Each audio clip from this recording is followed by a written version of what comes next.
Dans un communiqué paru le vendredi 23 décembre 2022, les rebelles du mouvement du 23 mars ont annoncé qu'ils se retiraient de leur position dans la ville de Kibumba, en République démocratique du Congo. Située à environ 20 km de Goma, la ville de Kibumba est un centre commercial de plus d'1 million de personnes situé dans l'est du pays et que les rebelles du M23 avaient envahi depuis plusieurs mois. Selon un communiqué publié par les rebelles, cette entité sera cédée entre les mains de la force régionale de l'EAC.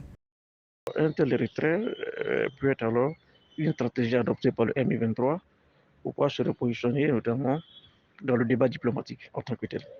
Il faut comprendre déjà que cette organisation, notamment à la politico-militaire, est restée pendant longtemps soutenue par certains pays voisins. Cette décision est précisément intervenue quelques heures après la publication d'un nouveau rapport d'experts de l'ONU qui accusait l'armée rwandaise d'avoir mené des opérations militaires dans l'est de la République démocratique du Congo et d'avoir fourni des armes, des munitions et des uniformes au M23. Et pour le M23, ce retrait de la ville Kibumba fait suite aux conclusions des réunions tenues avec la force régionale d'Afrique de l'Est et le mécanisme ad hoc de vérification dans la même localité le 12 décembre 2022. Le M23 a par ailleurs qualifié cette décision de gestes de bonne volonté conformément aux récents pourparlers de paix dans la capitale angolaise Luanda.